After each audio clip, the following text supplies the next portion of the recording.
Hindi ko naman talaga pinangarap na magtrabaho sa resort na iyon. Kung tutuusin, napadpad lang ako doon dahil wala na akong ibang mapuntahan noon. Pagkatapos mamatay ng nanay ko dahil sa sakit, naiwan akong mag-isa sa Maynila habang baon sa utang ang maliit naming inuupahang bahay. Wala akong kapatid at matagal nang nawawala ang tatay ko. Kaya nang may kakilala ang dati kong katrabaho na naghahanap ng staff sa isang private resort sa Palawan, agad akong pumayag kahit mababa ang sahod at malayo sa siyudad. Pagdating ko pa lang doon, may kakaiba na akong pakiramdam sa lugar. Maganda ang resort, halos parang pangmayaman na hindi ko man lang naranasang puntahan bilang bisita. Puro mamahaling ilaw, malalaking villa at pribadong beach na halos walang tao. Pero sa likod ng ganda ng lugar, may kakaibang kataimikan na mahirap ipaliwanag. Kapag gabi kasi, parang sobrang tahimik ng paligid. Hindi normal na katahimikan, yung tipong kahit alon ng dagat, parang nahihiyang gumawa ng ingay. Nung una, inisip kong baka naninibago lang ako dahil probinsya ang paligid. Pero habang tumatagal ako roon, mas lalo kong napapansin na kakaiba talaga ang resort. Minsan may mga bisitang dumarating ng 10 oras ng gabi na walang kasamang gamit. May mga villa ring bawal lapitan ng ordinaryong staff. At higit sa lahat, may mga utos ang manager namin si Ma'am Celeste na hindi mo dapat tinatanong kung bakit. Basta gawin mo lang trabaho mo. Malaki magbigay ng tip ang mga VIP guests dito. Kung ayaw nyo, maraming gustong pumalit sa inyo. Kaya kahit minsan hindi komportable ang mga pinapagawa niya, nagtitiis na lang ako. Kailangan ko ng pera. Yun lang lagi kong iniisip. Isang gabi, katatapos ko lang maglinis ng lounge area nang lubapit ako ni Ma'am Celeste. Nakaayos siya gaya lagi. Suot ang mamahaling damit at pulang lipstick na bagay sa malamig niyang mukha. Tinignan niya ako mula ulo hanggang taa bago siya nagsalita. Isa, may espesyal na guest na dumating. Ikaw ang aasikaso. Nagulat ako dahil kadalasan mga mas senior staff ang pinapadala sa ganung trabaho. Ako po? Tumango siya. Tahimik lang siya. Gusto niya private. Samahan mo lang. Kausapin, siguraduhin komportable siya. Huwag kang magtanong ng kung ano-ano. May kung anong kaba agad akong naramdaman pero hindi ako tumanggi. Hindi pwedeng tumanggi roon. Kapag sumuway ka kasi kay Ma'am Celeste, bigla ka nalang mawawalan ng schedule kinabukasan.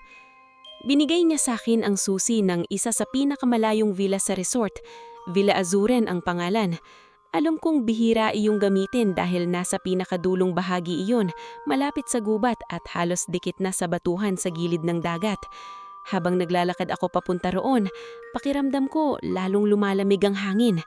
Kahit maliwanag ang buwan, parang mas madilim ang daan papunta sa villa. Tanging tunog lang ng mga dahon at alon ang naririnig ko. Hindi ko maipaliwanag pero habang papalapit ako, parang bumibigat dibdib ko. Pagdating ko sa tapat ng villa, napansin kong bukas ng kaunti ang sliding door sa balkoni. Umaalon ang manipis na kortina dahil sa hangin mula dagat. Dahan-dahan akong kumatok. Good evening po. Mahina akong tawag. Walang sumagot. Pumasok ako ng kaunti habang hawak pa rin ang tray ng wine at pagkain. Napakaganda ng loob ng villa. Mas maganda pa sa buong bahay na kinalakihan ko. May chandelier, mamahaling sofa at malawak na salamin kung saan tanaw ang dagat. Pero kahit ganun kaganda, pakiramdam ko hindi ako dapat naroroon. Bigla akong latigilan ng may malamig na boses na nagsalita mula sa dilim. Hindi ka takot? Napalingon ako agad. Doon ko siya unang nakita. Nakatayo siya malapit sa balkoni habang nakatalikod.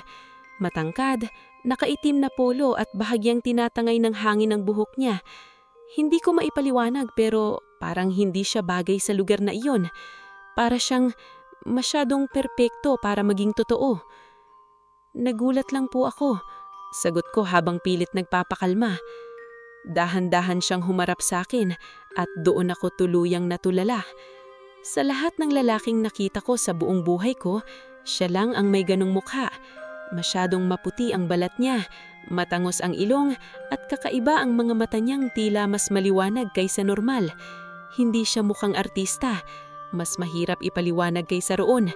Para siyang isang taong hindi dapat umiiral sa totoong mundo. Tahimik lang siyang tinitignan ako habang unti-unti akong naiilang. "Anong pangalan mo?" tanong niya. "Yesa po." "Yesa." Ulit niya na parang sinusubukan niyang namnamin ang pangalan ko. "Maganda." Hindi ko alam bakit bigla akong kinabahan lalo. Lumapit siya ng kaunti at doon ko naamoy ang kakaiba niyang pabango. Hindi iyon mamahaling kulon gaya ng ibang bisita. Amoy ulan iyon. Halo ng dagat at basang kagubatan pagkatapos ng bagyo. "Sabi nila," mahina niyang sabi habang nakatingin diretso sa mga mata ko, "ikaw raw ang pinakamabait dito sa resort." Napayuko ako ng kaunti. "Hindi ko po alam." Ngumiti siya pero kakaiba ang ngiti niya. Hindi nakakatakot pero parang may tinatagong lungkot. Matagal na akong naghahanap ng isang taong hindi agad natatakot sa akin. Hindi ko alam kung bakit, pero may kakaibang lamig akong naramdaman sa likod ko nang sabi niya iyon. Parang may hangin na dumaan kahit sarado naman ang pinto. At sa gabing iyon, habang nakaupo ako sa loob ng mamahaling villa kasama ang misteryosong lalaking halos hindi ko maintindihan, hindi ko na alam na iyon na pala ang pinakamatatakutin at pinakamisteryosong bahagi ng buhay ko. Hindi ko alam kung bakit pero matapos ang gabing iyon, parang hindi na mawala sa isip ko si Soren. Kahit abala ko kinabukasan sa trabaho, paulit-ulit kong naaalala ang paraan ng pagtititig niya sa akin at ang kakaiba niyang boses na parang laging kalmado kahit malamig. Hindi rin mawala sa isip ko iyong sinabi niya na matagal na siyang naghahanap ng taong hindi natatakot sa kanya. Hindi ko alam kung bakit niya sinabi iyon. Pagkatapos ng shift ko kinabukasan, agad akong pinatawag ni Ma'am Celeste sa opisina niya. Nakaupo siya noon habang umiinom ng kape at may hawak na folder ng mga reservation. Nang makita niya ako, tinaasan niya ako ng tingin. "Komportable raw siya sa'yo," sabi niya diretso. "Sino po?" "Si Mr. Soren." Tahimik akong napalunok. "Babalik ka ulit mamayang gabi sa villa niya. Huwag mong bibiguin." Hindi ko alam bakit parang may kakaibang diin ng paraan ng pagsabi niya noon. Parang hindi simpleng guest lang si Soren para sa kanya. Pero gaya ng dati, hindi na ako nagtanong. Pagsapit ng gabi, muli akong naglakad papunta sa Villa Azuren habang may dalang pagkain. Tahimik na naman ang paligid. Mas malamig pa yata kaysa noong nakaraan. Habang naglalakad ako sa pathway na napapalibutan ng matataas na puno, pakiramdam ko parang may mga matang nakatingin sa akin mula sa dilim. Mabilis akong napailing. Sabi ko sa sarili ko, baka pagod lang ako. Pagdating ko sa villa, bukas na naman ng kaunti ang balcony door. Parehong eksena noong unang gabi. Pero sa pagkakataong iyon, nadadantan ko siyang nakaupo sa sahig malapit sa salamin habang nakatingin sa dagat. Patay ang karamihan ng ilaw sa villa kaya taning liwanag lang ng buwan ang tumatama sa kanya. "Good evening po." Mahina kong bati. Dahan-dahan siyang lumingon sa akin. "Bumalik ka." Parang kakaiba ang dating ng simpleng mga salita niya. Hindi ko maipaliwanag. Pinadala po ulit ako ni Ma'am Celeste. Tumayo siya ng marahan, saka lumapit. Hindi ko pa rin maalis sa isip ko kung gaano siya kaiba sa normal na tao. Hindi lang dahil gwapo siya. May kakaiba talaga sa kilos niya. Halos walang ingay kapag naglalakad. Inilapag ko ang pagkain sa mesa, pero napansin kong muli lang niya iyong tinitigan. "Hindi kayo kakain?" tanong ko. Tahimik lang siyang sandali bago umiling. Hindi ako sanay sa pagkain ng tao. Napakunot agad noo ko. Parang napansin niyang nagtaka ako, kaya bahagya siyang lungumit. Ibig kong sabihin, matagal na akong hindi nakakakain ng ganito. Tahimik akong tumango, kahit medyo hindi kumbinsido. Hindi ko alam kung bakit pero habang tumatagal, lalo kong pakihamdam na parang may tinatago siya. Naupo ako sa sofa habang tahimik lang siyang nakatayo malapit sa balcony. Maya-maya, siya mismo ang nagsalita. "Masaya ka ba rito?" Nagulat ako sa tanong niya. "Sa resort?" Tumango siya. Hindi ako agad nakasagot. Sa totoo lang, hindi ko rin alam. Kailangan ko lang po talaga ng trabaho. Tao nga naman, mahinang sabi niya habang nakatingin sa buwan. Laging nagtitiis para mabuhay. Hindi ko alam kung bakit pero parang may lungkot sa tono niya. Para bang matagal na niyang pinagmamasdan ang mga tao pero hindi siya kabilang sa kanila. Habang tumatagal ang gabi, mas naging komportable ako sa kanya kahit papaano. Hindi siya bastos gaya ng ibang mayayamang guest. Hindi rin siya mapagmataas. Madalas lang siyang tahimik at parang malalim mag-isip. Pero habang mas nakikilala ko siya, mas lalo akong kinikilabutan. Dahil may mga bagay talaga sa kanya na hindi normal. Bandang 12:00 ng gabi, biglang namatay ang ilaw sa buong resort. Kasabay nun ang malakas na kulog mula sa labas. Napasigaw ako ng bahagya sa gulat. "Sandali lang po," sabi ko habang kinakapa phone ko. Pero bago ko pa mabuksan flashlight, may nakita akong mahinang liwanag mula sa dulo ng sala. Napatigil ako. Si Soren iyon. Nakatayo lang siya malapit sa salamin habang tinatamaan ng kidlat mula sa labas. At sa loob ng ilang segundo, malinaw kong nakita ang mga mata niyang tila kumikislap sa dilim.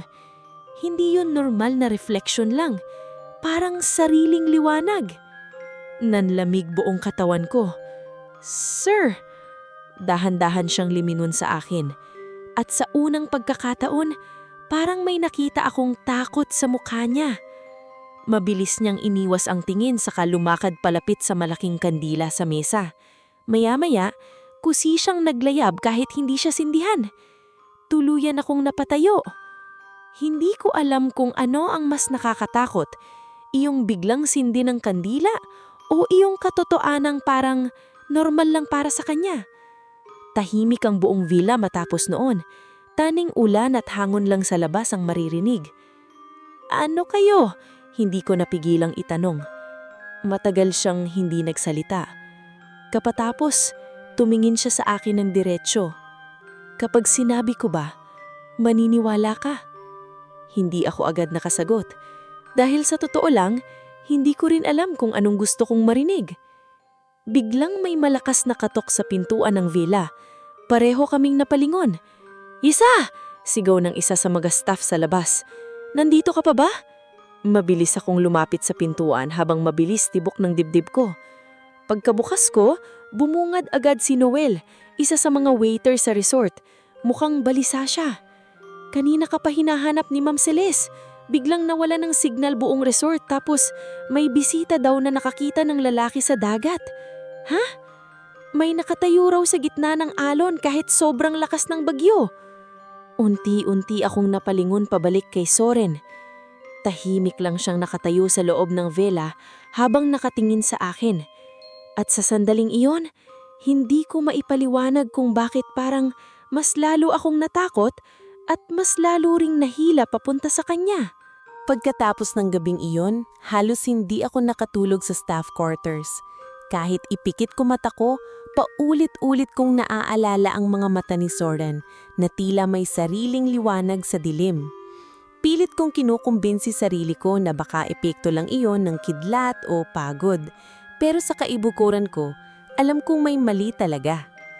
Mas lalong gumulo isip ko nang kumalat kinaumagahan ang usapan tungkol sa lalaking nakita raw sa dagat habang bumabagyo. Halos lahat ng staff iyon ang pinag-uusapan habang naghahanda kami para sa breakfast service. Sabi ng foreign guest, nakatayo lang daw sa gitna ng alon, bulong ng isa sa mga waitress. "Hindi man lang natatangay." "Baka lasing lang yun," sagot ng isa habang natatawa, pero halatang kabado rin. Tahimik lang akong nakikinig habang nag-aayos ng mga plato. Hindi ko sinabi kahit kanino ang nakita ko sa villa. Hindi ko rin maintindihan kung bakit parang ayaw ng bibig kong magsalita tungkol kay Soren. Parang may kung anong pumipigil sa akin. Habang abala kaming lahat, napansin kong may staff na hindi pa rin dumarating. Si Tomas iyon, isa sa mga utility personnel sa resort. Kilala siyang madaldal at laging unang dumarating sa trabaho. "Baka naman may hangover lang," biro ng chef. Pero pagsapit ng tanghali, hindi pa rin siya nagpapakita. Doon nagsimulang kabahan ang lahat. Bandang hapon, nagkaroon ng maliit na meeting sa lobby.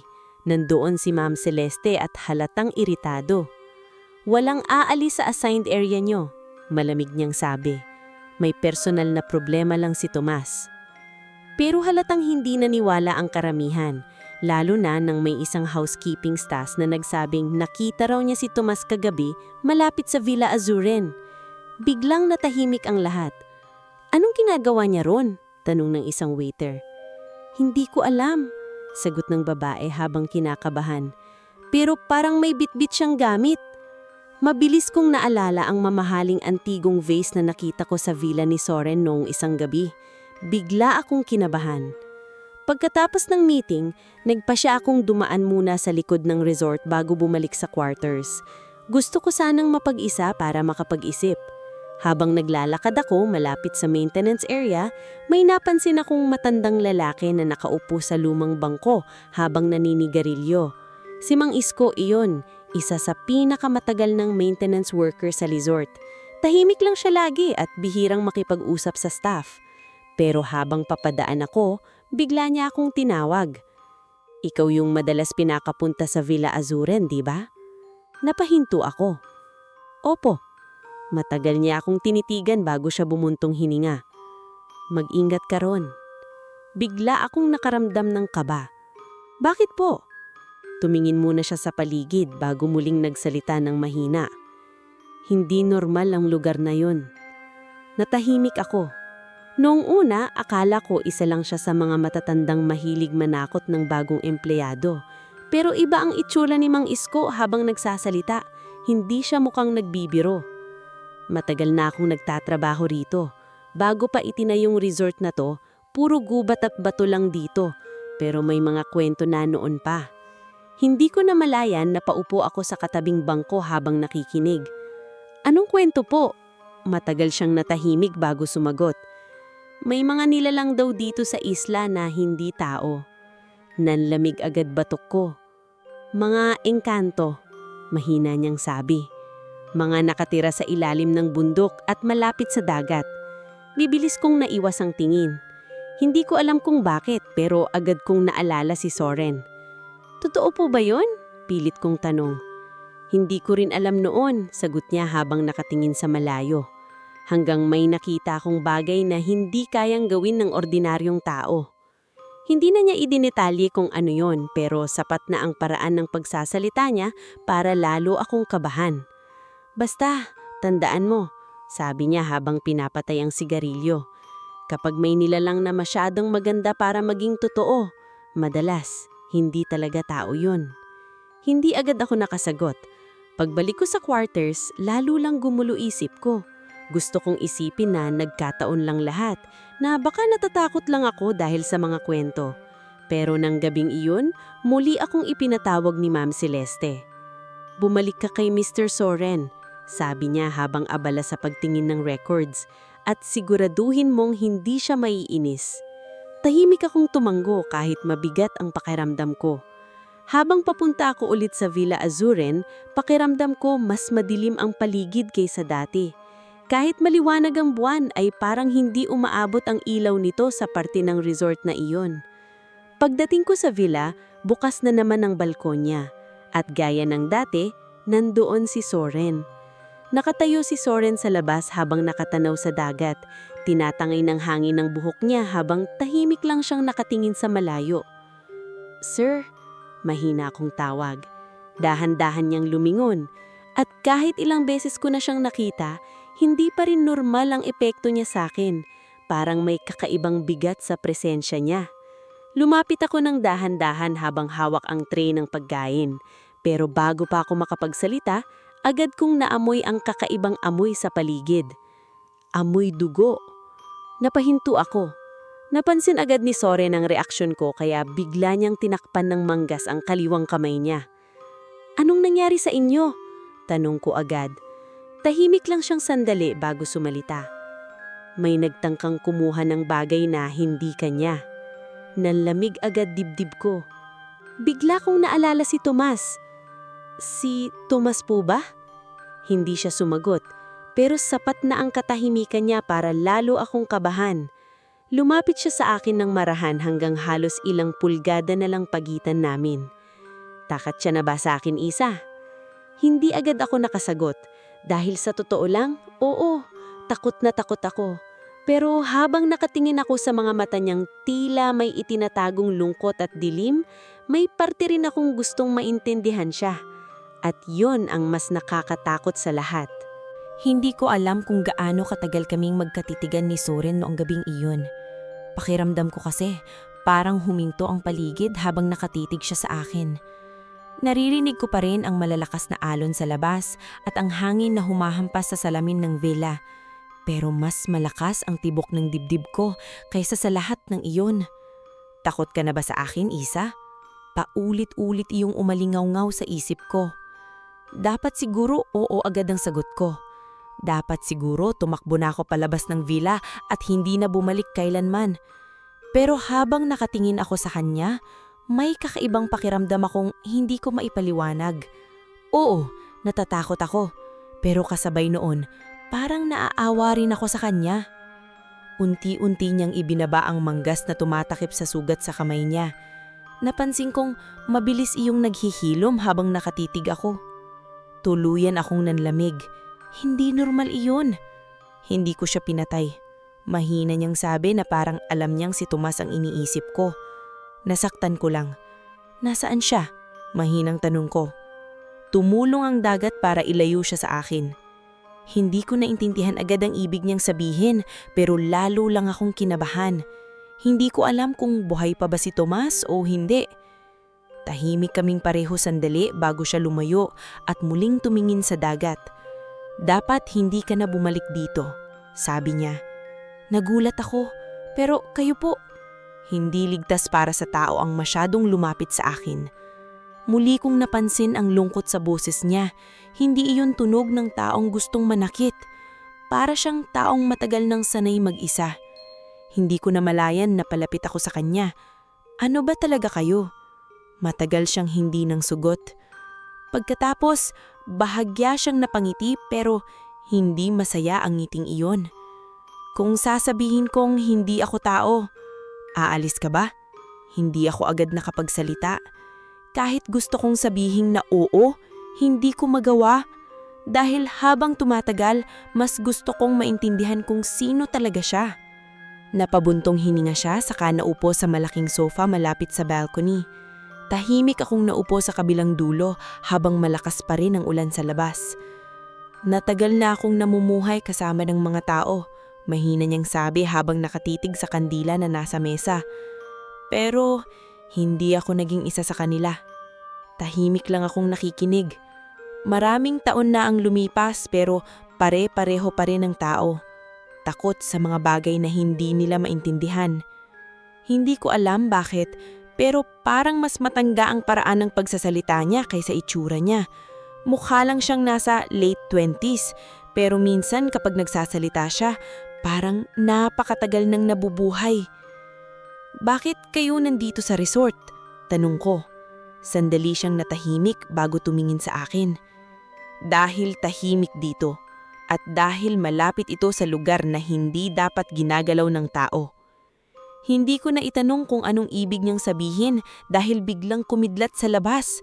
Sa ilang segundong liwanag mula sa kidlat, may nakita akong kakaiba sa refleksyon niya sa salamin. Parang may anino ng malalaking sungay o sanga sa likod niya. Napapikit agad ako sa gulat. Pagmulat ko, normal na ulit.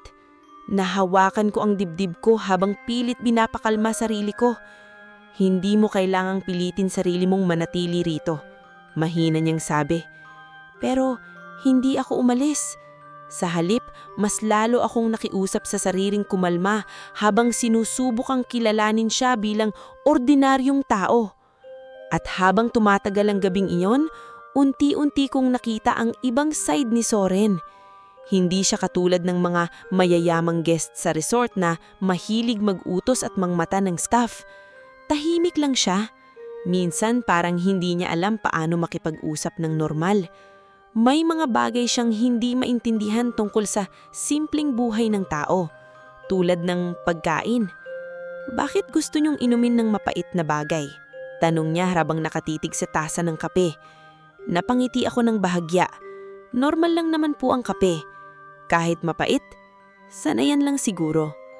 Tahimik siyang tumingin sa akin bago siya nagsalita ng mahina. Maraming bagay ang tinitiis ng tao kahit masakit. Hindi ko alam bakit pero parang may ibang ibig sabihin ng mga salita niya. Maya-maya, napansin kong nakatitig siya sa maliit na kwintas ko. Lumang kwintas ng nanay ko na hindi ko kailanman hinubot. Importante sa'yo yan, sabi niya. Opo, huling bigay ng nanay ko bago siya namatay. Hindi siya agad nagsalita. Pagkatapos, bahagya siyang nayuko na parang naiintindihan niya ang pakiramdam ng mawalan. Ang pagkawalan, ang pinakamahirap dalhin kahit gaano katagal. Hindi ko alam bakit pero sa unang pagkakataon, pakiramdam ko hindi lang siyang misteryosong lalaki. Pakiramdam ko may malalim siyang sugat na matagal na niyang pasan. Bandang madaling araw na ako umalis ng villa. Humina na ang ulan noon pero malamig pa rin ang hangin. Habang naglalakad ako pabalik sa staff quarters, pakiramdam ko parang may mga matang nakatingin sa akin mula sa madilim na bahagi ng gubat. Ilang beses akong napapalingon pero wala naman akong nakikita. Kinabukasan, nagsimula akong makaranas ng kakaiba. Habang nagtatrabaho ako sa reception, bigla akong nakaamoy ng parehong pabango ni Soren kahit wala naman siya doon. Amoy ulan at kagubatan. Minsan naman, may naririnig akong mahihinang bulong kapag napapalapit ako sa lumang bahagi ng resort. At higit sa lahat, nagsimula akong managinip. Paulit-ulit, isang madilim na gubatan na may mga ilaw sa pagitan ng puno. Mga anino na nakatingin sa akin sa dilim at si Soren na nakatayo sa malayo habang may kakaibang liwanag sa likod niya. Tuwing gigising ako, basa ng pawis katawan ko. At habang tumatagal, pakiramdam ko parang may kung anong unti-unting humihila sa akin palapit sa mundo niya. Habang lumilipas ang mga araw, pakiramdam ko unti-unti nang nagbabago ang buong paligid ko. Hindi ko na alam kung alin ang panaginip at alin ang realidad. Kahit nagtatrabaho ako sa reception o naglilinis ng mga villa, madalas akong natutulala dahil sa mga bulong na parang ako lang ang nakakarinig. Minsan, habang naglalakad ako malapit sa garden ng resort, may mahina akong naririnig na tila mga boses mula sa hangin. Lumayo ka. Masyado na siyang malapit. Hindi siya dapat nandito. Tuwing lilingon ako, wala namang tao. Unti-unti na akong natatakot sa sarili kong isip. Pero sa kabila nun, gabi-gabi pa rin akong bumabalik kay Soren. Hindi ko alam kung bakit. Siguro dahil habang mas nakikilala ko siya, mas nararamdaman kong hindi siya katulad ng iniisip ng iba. May kakaiba siyang lungkot na parang matagal na niyang pasan mag-isa. Isang gabi, nadatnan ko siyang nakaupo sa buhanginan sa likod ng villa habang nakatingin sa dagat. Tahimik lang ang paligid nun at maliwanag ang buwan. Hindi ko alam paano niya nagagawang manatiling ganon katahimik na parang bahagi siya ng gabi mismo. Hindi kayo nilalamok dito? Biro ko habang lumalapit. Bahagya siyang napangiti. Hindi sila lumalapit sa akin. Hindi ko alam kung biro ba iyon o hindi. Naupo ako sa tabi niya habang pinapanood ang alon. Nakakataka dahil kapag kasama ko siya, parang nawawala iyong ingay sa isip ko. Tahimik lang pero hindi nakakatakot. Yusa, mahina niyang tawag. Napalingon ako sa kanya. Kapag nalaman mo kung ano talaga ako, baka kamuhiin mo rin ako. Nabuntong hininga ako. Hindi ko pa nga alam kung ano kayo. Sandali siyang natahimik bago siya tumingin sa malayo. Mas mabuti sigurong ganun muna. Tahimik kaming pareho habang hinihipan ng malamig na hangin mula dagat. Maya-maya, napangsin kong may sugat na naman siya sa braso. Mas malalim iyon kaysa dati. Ano na namang nangyari sa inyo? Tanong ko. Mabilis niyang tinakpan iyon. May mga bagay lang na kailangang ayusin. Hindi ko na siya pinilit sumagot pero napansin kong tila pagod siya ng gabing iyon. Sa unang pagkakataon, mukhang hindi sapat ang malamig niyang pagiging kalmado para itago ang pagod. At sa unang pagkakataon din, kusa kong hinawakan kamay niya. Nagulat siya. Ako rin. Hindi ko alam bakit ko ginawa iyon, pero nang hawakan ko balat niya, agad akong nakaramdam ng matinding lamig. Hindi normal na lamig, parang tubig dagat sa gitna ng bagyo. Unti-unti siyang napatingin sa kamay naming magkadikit. Hindi ka dapat nasasanay sa akin, mahina niyang sabi. Pero hindi ko binitawan, hindi ko maipaliwanag pero habang tumatagal, mas lalo akong nahuhulog sa kanya kahit alam kong mali. Kinabukasan, mas lalong naging kakaiba ang atmosphere sa resort. May ibang guests na biglang nag-check out kahit hindi pa tapos booking nila.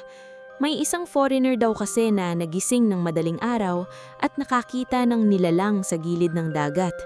Ayon sa kanya, matangkad daw iyon at tila may mga matang kumikislap sa dilim. Siyempre, walang naniwala ng buo, pero halatang natatakot na ang ibang staff. Mas lalo akong kinabahan nang napansin kong tila masyadong alerto si Ma'am Celeste nitong mga nakaraang araw. Madalas siyang may kausap sa phone at palaging nagtatanong kay Soren. Anong ginagawa niya kapag magkasama kayo? Tanong niya minsan na pinatawag niya ako. Wala naman po, tahimik lang siya. May napapansin ka bang kakaiba? Mabilis akong natahimik. Pakiramdam ko parang sinusubukan niya akong hulihin sa pagsasalita. Wala naman po. Matagal siyang tinitigan ako bago siya numiti ng bahagya. Pero malamig iyong ngiti niya. Good. Mas mabuting ganun. Paglabas ko ng opisina niya, lalo akong kinabahan. Pakiramdam ko parang may tinatago rin si Ma'am Celeste tungkol sa resort. Pagsapit ng gabi, muli akong pumunta sa Villa Azuren. Pero pagdating ko pa lang, may kakaiba na agad akong napansin. Bukas ang main door ng villa at magulo ang loob. May nabasag na vase sa sahig at nagkalat ang ilang gamit.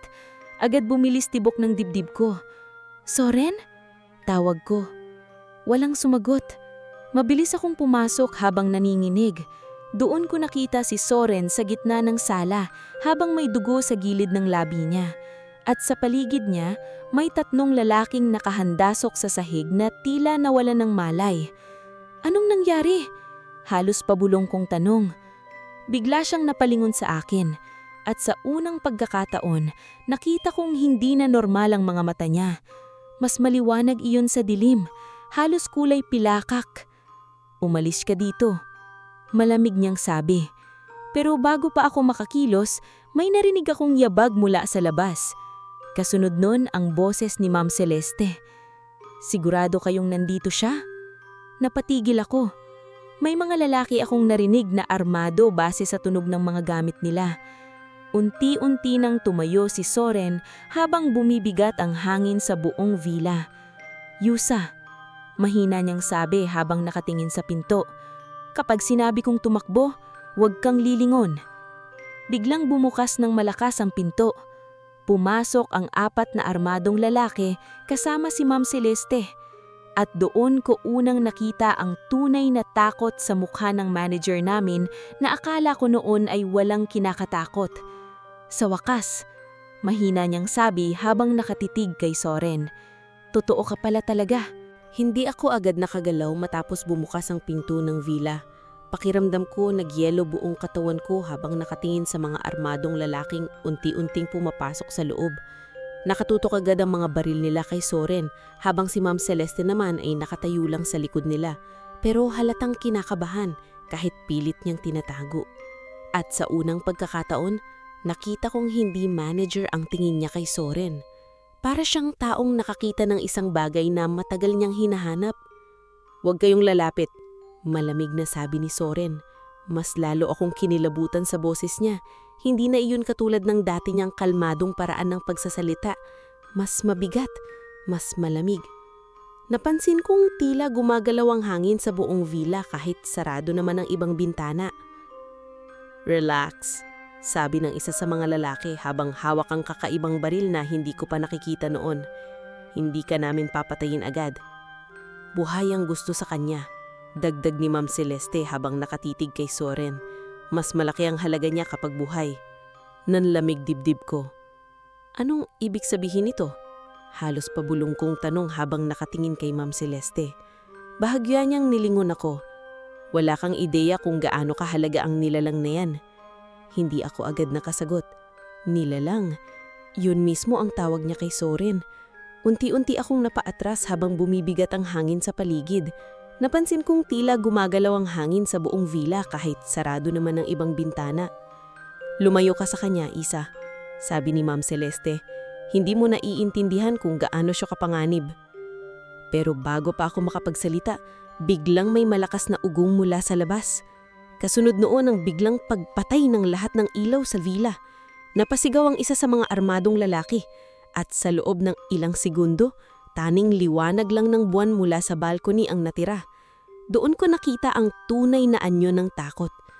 Dahil sa dilim, mas lalo kong nakita ang mga mata ni Soren na tila nagliliwanag na parang pilak. Unti-unti ring gumalaw ang mga anino sa paligid niya na parang buhay. Umalis ka rito, Isa, mahina niyang sabi. Pagkatapos noon, biglang humampas ang napakalakas na hangin sa loob ng villa. Nagbasagan ng mga salamin. Napasubsob ako sa sahig habang nagsisigawan ng mga lalaki. May isa sa kanilang tila itinulak ng kung anong hindi nakikita at malakas na bumangga sa pader. "Sir!" sigaw ng isa.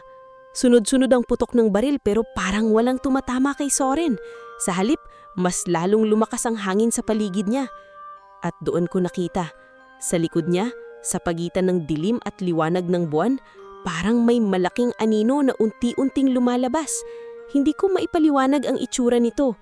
Para iyong halo ng usok, sungay at mga sanga ng puno. Hindi na normal si Soren sa paningin ko noon. Hindi na talaga siya tao. Biglang may humawak sa braso ko. Si Soren. Hindi ko na malayang nakalapit na pala siya sa akin. "Takbo," mahina niyang sabi. At bago pa ako makasagot, bigla niyang hinila palabas ng villa. Napasigaw ako habang mabilis kaming tumatakbo sa madilim na bahagi ng resort. Naririnig ko sa likod namin ang sigawan ng mga lalaki at ang galit na boses ni Ma'am Celeste. "Habulin niyo sila!" Malakas ang ulan ng gabing iyon at halos wala akong makita habang hinihila ako ni Soren papunta sa direksyon ng kagubatan. "Sandali," hingal kong sabi. "Ano ba talaga kayo?" Hindi siya agad sumagot. Patuloy lang siyang tumatakbo habang tila hindi siya naaapektuhan ng putik at malakas na ulan. Ako naman ay halos madulas sa bawat hakbang. Hanggang sa makarating kami sa bahagi ng isla na hindi ko pa napupuntahan dati. Masikip ang daan at napapalibutan ng matataas na puno. Halos hindi naabot ng liwanag ng buwan ng paligid. Doon lang siya huminto. Pareho kaming hinihingal pero siya parang hindi napapagod. Tahimik niyang binitawan ako. Saka tumingin sa madilim na gubat sa harap namin. "Hindi ka na dapat nadamay dito," mahina niyang sabi. "Totoo ba? Inkranto kayo?" Matagal siyang hindi gumalaw. Pagkatapos, dahan-dahan niyang tiningnan ako. At sa unang pagkakataon, wala na siyang pagtatangkang magmukhang normal. Mas maliwanag ang mga mata niya ngayon. At sa likod niya, tila gumagalaw ang mga anino ng mga puno na parang sumusunod sa kanya. "Oo, hindi ako tao." Nanlamig buong katawan ko pero hindi ako makaalis ng tingin sa kanya. "Matagal na kayong nagtatago rito?" Dugtong niya. "Dahil may mga taong gustong gamitin kami." "Bakit kayo hinahabol?" "Dahil sa lugar na ito." Tumingin siya sa mas malalim na bahagi ng gubat. "Hindi alam ng mga tao pero may daanan dito. Isang lumang pintuan papunta sa mundo namin." Hindi agad ako nakapagsalita. Pakiramdam ko unti-unti nang nawawala ang realidad sa paligid ko. "Ang resort," mahina kong sabi. "Itinayo malapit doon?" Tumanggo siya. "At ngayon, gusto nilang hanapin ang daanang iyon." Biglang may malamig na hangin na dumaan sa paligid namin. Kasunod noon ang mga hihinang bulbol mula sa dilim ng kagubatan. Nanlaki mata ko. May ilaw akong nakitang lumilitaw sa pagitan ng mga puno. Maliliit na ilaw na tila lumulutang sa ere.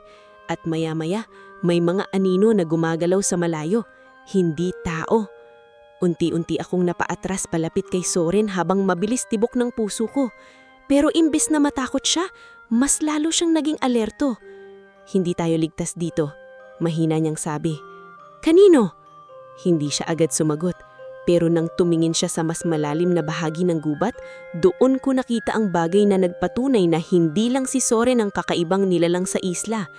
Dahil sa pagitan ng mga puno, may pares ng mga matang kumikislap sa dilim at nakatitig yun diretso sa amin. Hindi ko magawang gumalaw habang nakatitig sa pares ng matang kumikislap sa dilim. Pakilamdam ko huminto ang buong katawan ko habang unti-unting lumalakas ang malamig na hangin sa paligid namin. Ang mga puno sa kagubatan ay tila gumagalaw kahit walang sapat na hangin para yumanig ang mga sanga nito. Mas lalo akong napalapit kay Soren nang makarinig ako ng mahihinang bulong mula sa dilim. Hindi ko maintindihan ng mga salita pero parang napakaraming boses na sabay-sabay nagsasalita. Parang galit, parang may babala. Unti-unting humakbang si Soren sa harap ko na tila hinaharangan ako mula sa kung anumang nasa gubat. Huwag kang titingin sa kanila ng matagal. Mahina niyang sabi. Hindi sila tao. Hindi. Nanlamig lalo dibdib ko. Unti-unting dumami ang maliliit na ilaw sa pagitan ng mga puno hanggang magmukha yung mga matang nakatingin sa amin mula sa iba't ibang direksyon. Hindi ko na alam ilan sila. Bakit parang galit sila? Nanginginig kong tanang. Tahimik muna si Soren bago sumagot. Dahil kasama kita. Mabilis akong napatingin sa kanya. Bawal ba iyon? Matagal siyang hindi nagsalita. Pagkatapos napabuntong hininga siya habang nakatingin sa mga anino sa paligid. Sa mundo namin hindi dapat masyadong lumalapit ang mga katulad ko sa tao. Bakit? Dahil maraming beses nang nauuwi sa trahedya. Hindi ko alam bakit pero mas lalo akong nalulungkot kaysa natatakot sa sinabi niya. Unti-unting umatras ang mga matang nasa dilim matapos magsalita si Soren sa wikang hindi ko maintindihan. Malalim ang tono ng boses niya at parang sumasabay sa tunog ng hangin ang bawat salita. Maya-maya, naglaho rin ang mga ilaw sa pagitan ng mga puno. Doon lang ako nakahinga ng maayos. Anong sinabi niyo? Tanong ko. Nawala silang dapat ikatakot sa'yo. Napayuko ako habang pilit inaayos ang gulong isip ko. Engkanto. Hindi na iyon kwento lang o panakot ng matatanda. Nasa harap ko mismo ang isa sa kanila. At mas lalong nakakatakot dahil sa kabila ng lahat, hindi ko pa rin magawang lumayo kay Soren. Naglakad kami ng mas malalim sa kagubatan hanggang makarating sa isang bahagi ng isla na parang hindi pa naaabot ng tao. Wala nang resort lights. Tanging liwanag na lang ng buwan at maliliit na lumulutang na ilaw sa hangin ang nakikita ko. Habang naglalakad kami, napansin kong tila kusang umiiwas ang mga sanga sa dinadaanan ni Soren. Parang kinikilala siya ng buong kagubatan. Maya-maya, nakarating kami sa isang maliit na bahagi ng gubat na napapalibutan ng malalaking puno at bato. May malinaw na tubig sa gitna at kakaibang mga simbolo na nakaukit sa mga bato. Dito muna tayo, sabi niya. Tahimik akong naupo sa malaking bato habang sinusubukang intindihin lahat ng nangyayari. Hindi ko alam gaano katagal kaming natahimik, hanggang sa ako na rin ang unang nagsalita. Matagal na ba kayong nabubuhay? Bahagya siyang napangiti pero malungkot pa rin ang mga mata niya. Mas matagal kaysa maiisip mo. Hindi ko alam bakit pero hindi na ako nagulat sa sagot niya. Bakit kayo nagtatago sa mundo ng tao? Tumahimik siya sandali bago tumingin sa tubig. Dahil hindi lahat sa amin ay gustong manatili sa mundo namin. Kasama kayo doon? Tumanggo siya. Unti-unti siyang naupo sa tapat ko habang tahimik lang ang paligid. May panahon na naniwala akong pwedeng mabuhay kasama ng tao, na pwedeng maging payapa. Hindi ba? Napangiti siyang napait. Hindi lahat ng engkanto ay mabuti, Isa. Bigla akong kinabahan sa paraang sinabi niya noon. Anong ibig sabihin niyo? May mga lilalang sa mundo namin na tingin sa tao ay mahihinang bagay lang. Laruan, pagkain, o minsan gamit. Napahigpit agad hawak ko sa sarili kong braso. Pero hindi kayo ganon. Tahimik siyang napatingin sa akin. Hindi agad siya sumagot. Sinusubukan kong hindi maging ganon. Mahina niyang sabi. Hindi ko alam bakit pero mas lalo akong naaawa sa kanya habang nakikinig. Pakiramdam ko matagal na siyang nakikipaglaban sa sarili niyang mundo. Maya-maya, napansin kong tila may dugo ulit sa gilid ng braso niya. Nasugatan kayo. Hindi importante. Para sa akin, importante. Natahimik siya matapos kong sabihin yon. Dahan-dahan kong hinawakan ang sugat niya gamit ang panyo mula bulsa ko. Sa pagkakataong ito, hindi na ako natakot sa lamig ng balat niya. Mas nangingibabaw na ang pag-aalala ko. Habang nililinis ko sugat niya, pakiramdam ko nakatitig lang siya sa akin. At bakit hindi ka pa rin tumatakbo? Tanong niyang mahina. Hindi ako agad nakasagot. Dahil kahit ako hindi ko rin alam bakit. Siguro dahil sa unang pagkakataon matapos mamatay ng nanay ko, may taong nakaramdam ulit sa akin na hindi ako nag-iisa. At sa isang kakaibang paraan, pakiramdam ko ganun din siya. Pero hindi nagtagal ang katahimikan naming dalawa. Biglang lumamig ng sobra ang paligid. Mas malamig pa kaysa dati. Napalingon agad si Soren sa madilim na bahagi ng kagubatan habang tumitigas ang ekspresyon ng mukha niya. Ano na naman iyon? Kinakabahan kong tanong. Hindi agad siya sumagot. Unti-unti siyang humakbang sa harap ko na tila hinaharangan ako mula sa kung anumang nasa gubat. At heto na, ang lilalang nakakaawat na nasa harap mo ngayon. Dahil kung hindi ka naman siya, hindi ka naman maghahalap dito. Malinaw na buntong ni Soren. Hindi ko na maipigilan ng tingnan kung paanong nag-react si Soren sa presensya ng bagong dating. Malalim ang tono ng boses niya at parang napupuno sa naririnig kong galit. Napalingon kami sa teste niya, Isa. Bumulong ang halos kakabal ni Soren na halos hindi ko maintindihan. Pero alam kong nagtago ng malalim na kahulugan. Hindi na ako nagulat sa paraang magbati nilang isa't isa. Para silang nagkita ng matagal na, pero ngayon lang nagkaroon ng pagkakataon para magsalta. Nanginginig na ako habang nakikinig sa kanilang dalawa. Pakiramdam ko may mga binabalak silang hindi maganda. Pakiramdam ko malalaking bagay ang pinaglalaban nila. Parang nagtatalusan ang kanilang mga mata habang nakatingin sa akin. Nagbubulong si Soren pero hindi ko maintindihan ang dahil ng react ni Teste niya, na hindi ko na alam kung ano ang gagawin ko. Yung mga susi dapat lang naman sa amin na mundo. Bulong ni Soren habang tumitingin sa carjays ng hindi pak. Parang napaka-importante ng sinasabi nila pero hindi ko maintindihan kung ano ang ibig sabihin nun. Hindi ko rin alam kung bakit nakararamdam ako ng malalim na pag-aalala para kay Soren. Pakiramdam ko mas nangingibabaw na ang pag-aalala ko kaysa natakot. Habang nililinis ko sugat niya, pakiramdam ko nakatitig lang siya sa akin.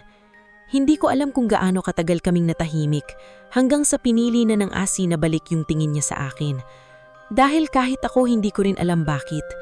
Siguro dahil sa unang pagkakataon matapos mamatay ng nanay ko, may taong nakaramdam ulit sa akin na hindi ako nag-iisa. At sa isang kakaibang paraan, pakiramdam ko ganun din siya.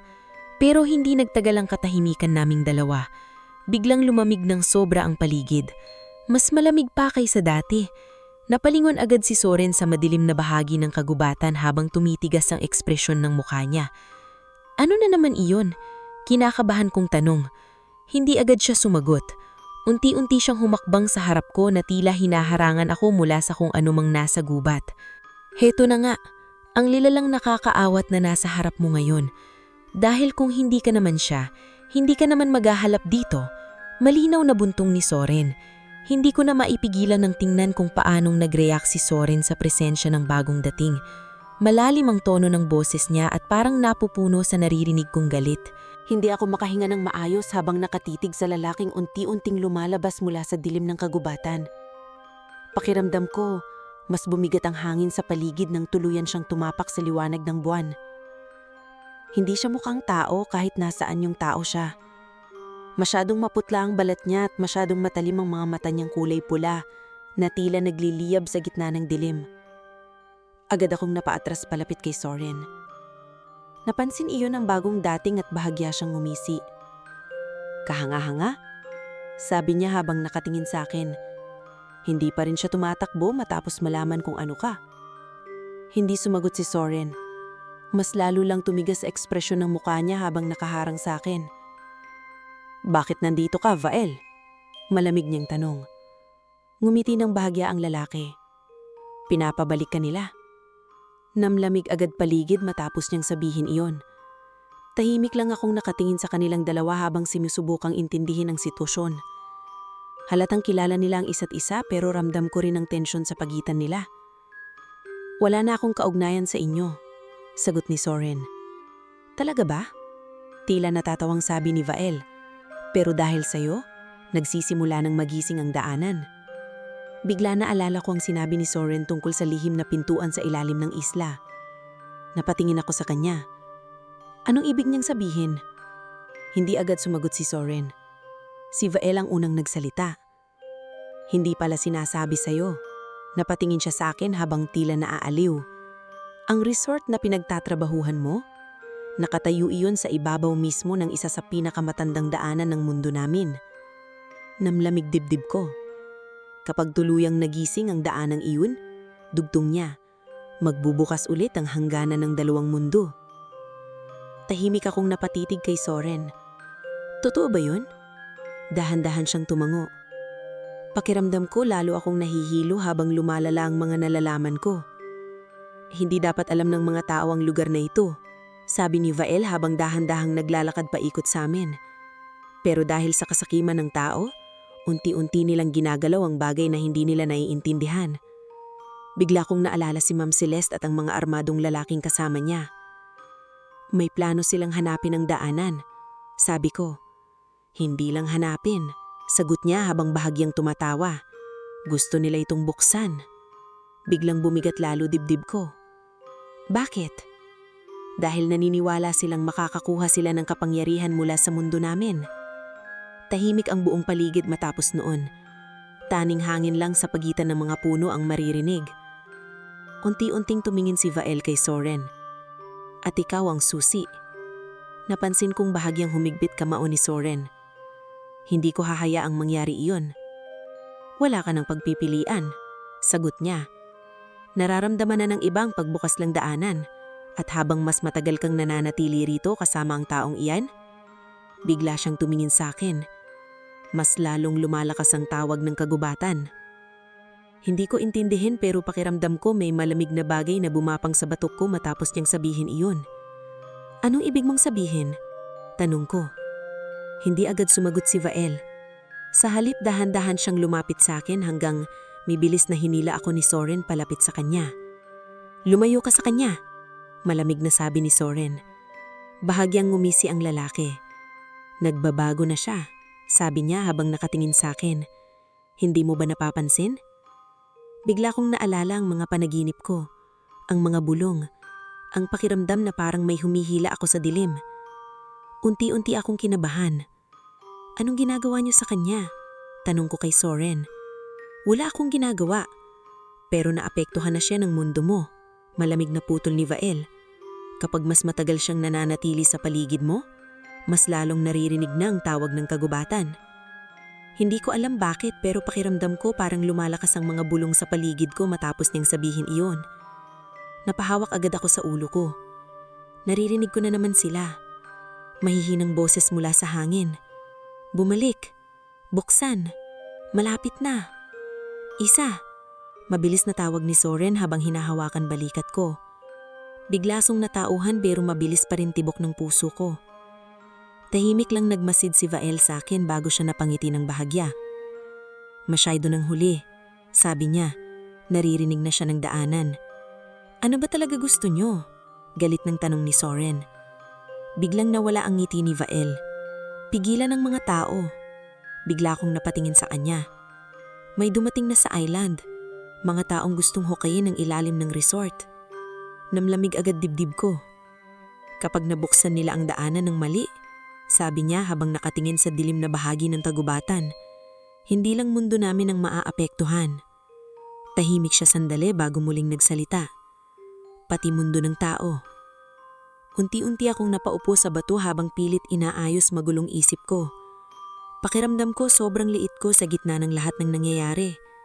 Engkanto, lihim na daanan, mga nilalang sa kagubatan, at higit sa lahat, si Soren. Unti-unti akong napatingin sa kanya habang nakatayo sa ilalim ng liwanag ng buwan.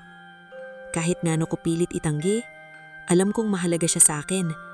Pero habang mas lalo akong lumalapit sa kanya, mas lalo rin akong nadadamay sa mundong hindi para sa tao. Maya-maya nagsalita ulit si Vael. Kailangan na dong bumalik sa resort. Nagulat ako. Bakit? Dahil nagsimula na sila.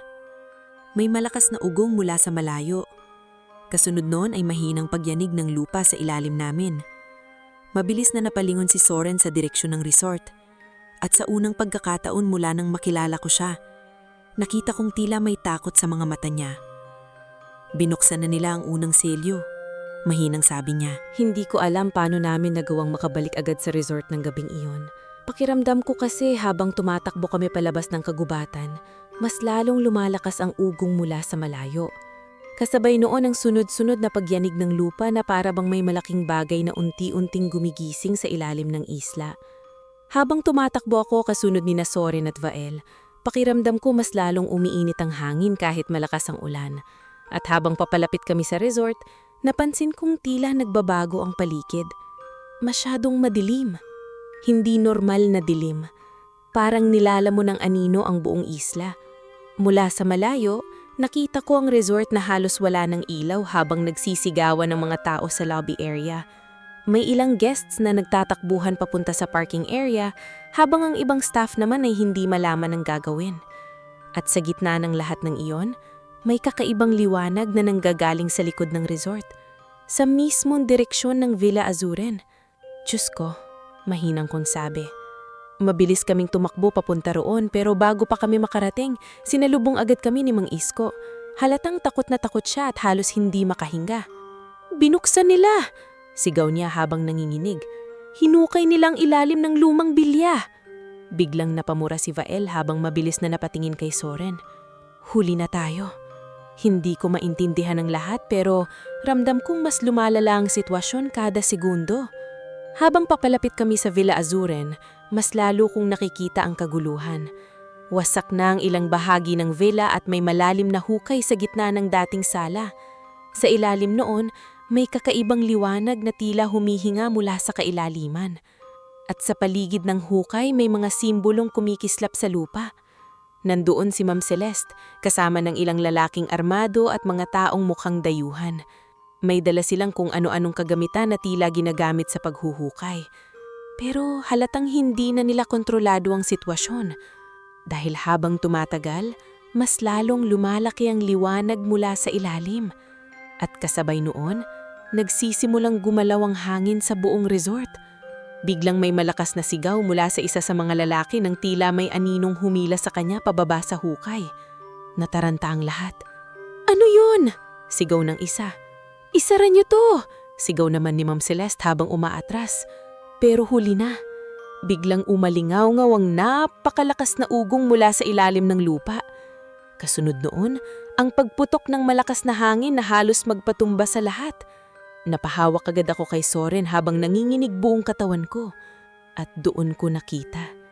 Unti-unti may mga aninong lumalabas sa hukay. Hindi sila ganap na tao.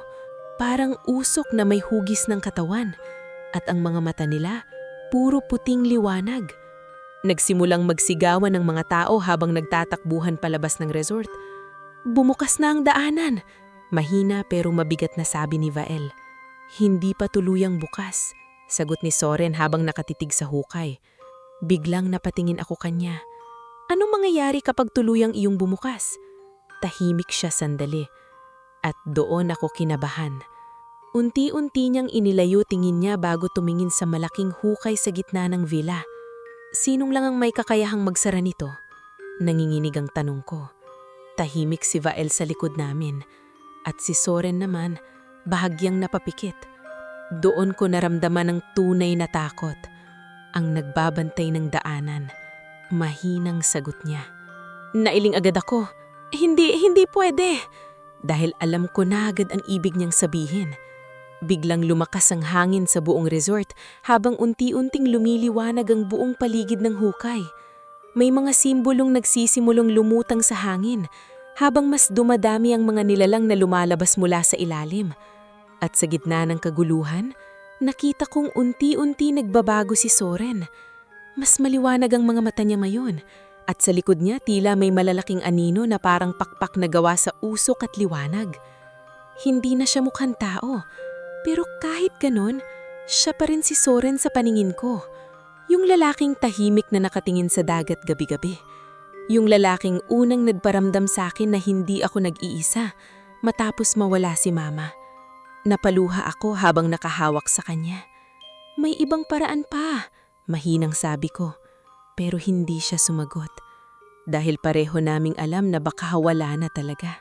Hindi ko matanggap ang mga sinabi ni Soren habang patuloy na lumalala ang kaguluhan sa buong resort. Pakiramdam ko, unti-unting gumuho ang lahat ng realidad na pinanhahawakan ko habang nakikita ko ang mga nilalang na lumalabas mula sa ilalim ng Villa Azurn. May ilan sa kanila na mabilis na naglalaho sa bilim ng resort, habang ang iba naman ay tila naliligaw at naguguluhan sa mundo ng tao. Ang mga armadong lalaking kasama ni Ma'am Celeste ay halos hindi na makalaban, kahit ang mga baril nila ay tila walang epekto sa mga aninong lumalabas mula sa hukay. Nagsisigawan ng mga tao sa paligid. May mga bisitang umiiyak habang tumatakbo papunta sa beach. May mga staff na nagtatago sa lobby, at sa gitna ng lahat ng iyon, si Ma'am Celeste ay nakatitig lang sa hukay na para bang hindi niya matanggap ang laki ng pagkakamaling nagawa niya. Hindi ito dapat mangyari, mahina niyang sabi habang nanginginig. Pero huli na ang lahat, mas lalong lumakas ang liwanag mula sa ilalim ng villa hanggang tila nababalot na ng maputing usok ang buong paligid. Kasabay nun ang napakalakas na hangin na halos magpatumba sa akin. Mabilis akong sinalo ni Soren bago ako tumumba. Isa, mahina niyang sabi habang hawak mukha ko. Kailangan mong umalis dito. Napailing agad ako habang lumuluha. Hindi kita iiwan. Sa unang pagkakataon mula nang nakilala ko siya, bahagya siyang ngumiti ng totoo. Malungkot pero totoo. At yan ang dahilan kung bakit mas naging mahirap ito para sa akin. Hindi ko agad naintindihan, pero bago pa ako makasalita, biglang lumapit si Vale habang nakatingin sa lumalaking hukay. Wala na tayong oras, malamig niyang sabi. Kapag tuluyang bumukas ang puso ng daanan, hindi na ito naisasara. Unti-unting tumingin si Soren sa hukay habang tila mas lalong nagbabago ang paligid niya. Ang hangin sa paligid niya ay umiikot na parang bagyo, habang ang mga anino sa likod niya ay unti-unting lumalaki. Hindi na siya mukhang nilalang na nagtatago bilang tao. Mukha na siyang tunay na bantay ng daanan. Napahawak ako sa braso niya habang umiiyak. May paraan pa, pilit kong sabi. Tahimik lang siya sandali bago tumingin sa akin. Matagal na akong tumatakbo mula sa tungkuling ito. Pero hindi ko hahayaang madamay ang mundo mo dahil sa akin. Bigla akong napailing. Huwag! Hindi ko na malayan na mas lalo akong napaiyak habang mahigpit siyang nakakapit sa akin. Sa kabila ng malamig niyang balat, pakiramdam ko iyon na lang ang natitirang bagay na ayaw kong mawala. Maya-maya, biglang may malakas na pagsabog mula sa hukay. Nagsisigawan ang lahat ng may napakalaking aninong tila gawa sa usok at liwanag ang unti-unting lumitaw mula sa kailaliman. Mas malaki ito kaysa sa ibang nilalang at nang bumukas ang mga mata nito, tila nagdilim lalo ang buong kalangitan. Ngayon na! Sigaw ni Vale. Unti-unting binitawan ako ni Soren. Agad akong napahawak sa kamay niya. Please! Tahimik niyang akong tinitigan sa loob ng ilang segundo na tila gusto niyang tandaan bawat detalye ng mukha ko. Pagkatapos, marahan niyang hinawak ang kwintas na bigay ng nanay ko na suot ko pa rin hanggang ngayon. Hindi mo alam kung gaano mo ako pinaalalang mabuhay ulit. Mahina niyang sabi. At bago pa ako makasalita, marahan niyang hindi itinulak ako pagayok. Biglang sumabog ang napakalakas na liwanag mula sa katawan niya. Napapikit ako agad habang halos mabingi sa lakas ng ugong sa paligid. Pagmulat ko, nakita kong nakatayo si Soren sa mismong harap ng hukay habang napapalibutan ng liwanag at mga anino na umiikot sa kanya. At pagkatapos nun, nagsimula siyang bagsalita sa wikang hindi ko maintindihan. Kasabay ng bawat salitang lumalabas sa bibig niya, unti-unting nagsasara ang hukay. Nagsisigawan ng mga tao sa paligid habang hinihigop pabalik ng liwanag. Lumakas ang hangin at sa gitna ng lahat ng iyon, nakatingin lang si Soren sa akin. Hindi ko alam bakit pero pakiramdam ko nagpapaalam siya. Hindi! Sigaw ko habang pilit lumalapit sa kanya. Pero mabilis akong pinigilan ni Vale. Kapag lumapit ka pa, madadamay ka. Patuloy akong lumaban habang umiiyak. Pero huli na. Unti-unting nagsara ang hukay habang nilalamon ng liwanag ang buong paligid. Kasabay noon ang pagdilim ng kalangitan. At sa huling sandali, bago tuluyang magsara ang daanan, nakita kong bahagyang ngumiti si Soren sa akin. Pagkatapos noon, naglaho siya. Biglang tumahimik ang buong resort. Nawala ang hangin, nawala ang mga anino, at unti-unting bumalik ang normal na tunog ng alon mula sa dagat. Napaupo na lang ako sa basang lupa habang tuluyang bumigay sa pag-iyak. Hindi ko alam gaano katagal akong nanatili roon. Ang alam ko lang, pagsikat ng araw kinabukasan, halos wala nang bakas ng nangyari. Tinakpan ng resort management ang buong insidente. Sinabi nilang lindol lang at landslide ang dahilan ng pagkasira ng Villa Azen. Maraming guests ang umalis at tuluyang ding sinara ang lumang bahagi ng resort. Si Ma'am Celeste naman ay biglang nawala matapos ang gabing iyon. At si Vale, hindi ko na rin muling nakita. Lumipas ang mga buwan. Unti-unti ring bumalik sa normal ang buhay ko kahit hindi tuluyang nawala ang sakit. Madalos pa rin akong managinip ng kagubatan at ng mga matang kumikinlab sa dilim. Pero habang tumatagal, mas naging tahimik ang lahat. Hanggang isang gabi matapos ang shift ko, napadpad ako sa dalampasigan malapit sa lumang bahagi ng resort. Tahimik ang dagat nun, mahina lang ang hangin. At habang nakatingin ako sa malayo, bigla kong naamoy ang pabangong matagal ko nang hindi naaamoy. Amoy ulan, amoy dagat, at amoy kagubatan pagkatapos ng bagyo. Mabilis akong napalingon. May isang lalaking nakatayo sa malayo malapit sa tubig habang natatanglawan ng buwan. Hindi ko man makita ng malinaw ang mukha niya, agad kong nakilala ang presensya niya. Tahimik lang siyang nakatayo roon habang pinagmamasdan ako. At sa unang pagkakataon matapos ang gabing nawala siya, napangiti ako habang pumapatak ang luha sa mata ko. Kahit hindi ko lubos na intindihan ang mundo nila, ay alam kong may mga nilalang talagang kasama nating nabubuhay sa dilim. Tahimik, nagmamasdan, at minsan marunong ding magmahal.